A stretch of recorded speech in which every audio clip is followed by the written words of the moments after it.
ሀኒቾ ለሜላት በጸጸት እንደምታለቅስና እኔ በጣም እየተጎዳሁ ነው ብላ ተናገረች። ሀና ለምንድን ነው የተጎዳችው? ለምንድን ነው የምታለቅሰው?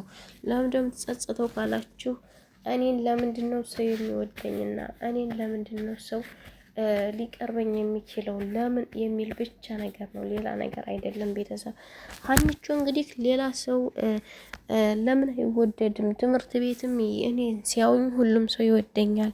ለምንድን ነው ይሄ ነገር የሚደጋገምብኝ? እኔ መማሬን ነው የምፈልገው። ማፍቀርም ሆነ የፍቅር ጥያቄ መቀበል በዚህ ሰዓት ለእኔ ከባድ ነው። እኔ ትምህርቴን ብማር ነው የምፈልገው እና እባካችሁን እኔ እንዴት ልሆን? እኔን የፈጠረ ፈጣሪ ሌሎቹን አልፈጠረም እንዴ? እኔን በቃ ይተውኝ፣ ትምህርቴን ልማርበት። እኔ ስፈልግ ለትዳርም ሆነ ለፍቅር ያኔ እማፈቅረውን ሰውን ያፈቅርሃለሁ እላለሁ እያለች ነው የምትላሰው። ምክንያቱም አሁን ሀኒቾ ብዙ ወንዶች ይወዷታል፣ እሷ ግን መውደድ አልቻለችም። ገባችሁ? ልትወዳቸውም ትችላለች፣ ግን ፍቅራቸውን መቀበል አልቻለችም። ጊዜ አይደለም፣ አሁን አልደረስኩም፣ ገና ነኝ ተማሪ ነኝ ነው እሷ የምትለውና እናንተስ ምን ትላላችሁ? ወይዘሮ ሜላት እናት ተብዬዋ ሀና እንዲህ እኮ ይባል መፈቀር ጸጋ ነው። ደግሞ ፍቅር የፈጣሪ ስጦታ እስከሆነ ድረስ ያለሽ አቅም መቀበል ነው። መቀበል እንዳለብሽ ሁሉ መቀበል አለብሽ። ሰውን አትክፊ፣ መክፋት ጥሩ አይደለም እያለች ትነግራታለች።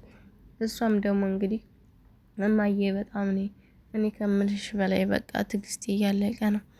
እኔ የሚጠይቁኝ ደግሞ ለፍቅር ይህን ያልኳቸው አብረው ያሉኝና እዛው ያሉ ሰዎች እንዴት ልክፋቸው? እንዴት ገፍቼ መናገር እችላለሁኝ? ለእኔ እኮ ከበደኝ እያለች እሷም ትናገር ያዘች ማለት ነው። እንግዲህ ፈጣሪ ጥራት እንድትሻና የአንደኛቸውን ፍቅር ብትቀበይ የአንደኛቸው ሊያዝኑ ነው ማለት ነው። ብቻ ከባድ ነው። ሀና ደግሞ ሁሌም ድራማ ብትሰራም ለቅሶ ነውና እንግዲህ ፈጣሪ ያግዛም ማለት ነው። ምላሴም ካልፈለግሽ ችግር የለውም ማናፍቅሬ አለሽ እያለ እየነገራት ነው። ግዴታ አይደለም ፍቅር፣ አንቺ ካልፈለግሻቸው ሁለቱንም አልፈልግም፣ ገና ነው ትምህርት ነው መማር የምፈልገው፣ በቃ እናንተ ተወኝ ማለት ትችያለሽ። እነሱ ሊጎዱ ይችላሉ። ቢጎዱ ወንድ ልጅ ሳምንት ወይም 15 ቀን ነው የሚጎዳው። ከዛ በኋላ ሊጎዳ አይችልም። ይረሳሻል። እንደውም መፈጠርሽ እንደውም ሌላው ሴት አፍቅሮች ያደረገብሽ ነው የሚያስመስለው እንጂ ለአንቺ ብሎ አያለቅስም እያለ ነገራት። እሷም እሺ በቃ ምላሴ እንደዛ ከሆነማ እነግራቸዋለሁ። እኔ አሁን ለፍቅር ጊዜና ቦታ እንደሌለኝ አድርጌ እነግራቸዋለሁ። እኔ አለበለዛ ትምህርት ቤት ሄጄ መሳቀቅ፣ እዛም ሄጄ መሳቀቅ፣ ጓደኞቻቸው ለምን ፍቅራቸውን አትቀበይም ይሉኛል። እኔ ያለሁበት መከራ ገና አላማዬ ገና ነው። አላማዬ ሲሳካ ነው ወደ ፍቅርም ሆነ ወደ ትዳር መግባትን ፈልገው ገና ነኝ እኔ ለዛ አልደረስኩም። ስራቸውም አይረዱኝም ማለች ሀና በጥቅሉ በጣም አዝናለች ማለት ነው። ወይዘሮ መላት ግን በጣም ደስተኛ ሆናለች። ሀና ፍቅረኛ የኖራት ወይም ጓደኛ ያላት መስሏት፣ እሷ እኮ የላትም። እሷ ያው ቢኖራትም አትፈልግም እላቸዋለሁኝ። እንደገና ደግሞ እዚህ ጋር ምንድነው ሰላም አንደኛ በቃ በሀና ውስጥ እየገባች ታወራለች፣ ታማስላለች። ምንም ደስ አላለችኝም ሀና ራሱ ማለት ነው። ለምን እንደው ባይገባኝም አሴርን በጣም እንትን ትለዋለች፣ ትከታተለዋለች። በቃ አሴርን በቃ እንጃ ምን እንደምላችሁ አላውቅም። የሆነ ፍቅር ነገር ያላት ይመስለኛል ሳስበው ከአሴርና በቃ እሱን በጣም ትከታተለዋለች። ስለ ሀናም ብዙም ታወራዋለች። በቃ ተዋት ምናምን ትለዋለች። በቃ እንዲገናኙ አትፈልግም ሳስበው እላችኋለሁ። ባዩሽ ደግሞ እንግዲህ በዋስ ልትወጣ ነው ተብሎ ሜላት እያበደች ነው።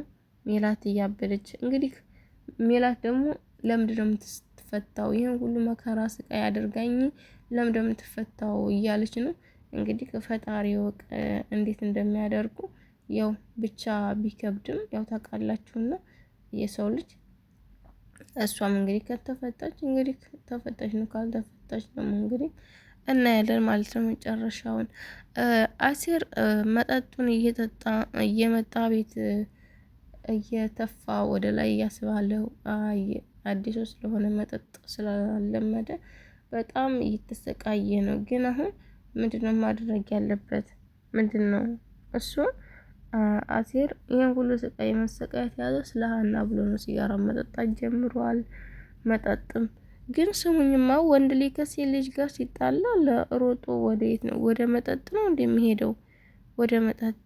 እኔ አላቅም እንደዚህ አይነት ነገር። እኔ ብዙን ጊዜ አብዛኛዎቹ ወንዶች ከሚስቶቻቸው ጋር ሲፋቱና ከፍቅረኞቻቸው ጋር ሲለያዩ መጠጥ ጋር ነው የምታገኟቸው። መጠጥ ጋር ማለት ነው። እንደዛ ማድረግ የለባችሁም ነበር ወንዶችዬ፣ እንኳን ወንዶች ሴቶችዬ። ባሎቻችሁ ወይም ፍቅረኞቻችሁ ጥሏችሁ ሲሄዱ እናንተ አልፈዋችኋቸው ተደስታችሁ ፏ ብላችሁ መገኘት ያለባችሁ ከነሱ በልጣችሁ እንጂ ከነሱ አንሳችሁ መገኘት የለባቸውም። ለአስለቃሾች የለቅሶ ቦታችሁን አትስጧቸው። ለአስለቃሽ ሰዎችን ማስለቀስ እንጂ አታልቅሱላቸው ስላችሁ ነው።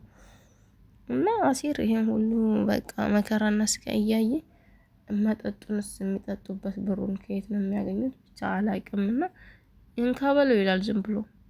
ያም እንትና ተምቹም እዛ ይጠጣል፣ ይሄም እዚህ ይጠጣል። ተው አሁን እነሱ በእነሱ ቤት እንግዲህ መጠጣቸውን እየጠጡ በቃ ፍቅረኞቻቸው መልሰው ይመጣሉ መሰላችሁ። ሳስበው እንደዛ መሰለኝ።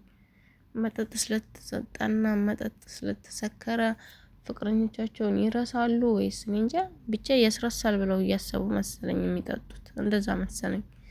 እንዴት እንደሚያስቡ ባላቅም። እንግዲህ ቪዲዮውን ከወደዳችሁ ላይክ፣ ሼር፣ ሰብስክራይብ አድርጉኝ ውዶቼ። ወዳችኋለሁ። ባይ ባይ። ምችት ይበላችሁ የኔ ውዶች።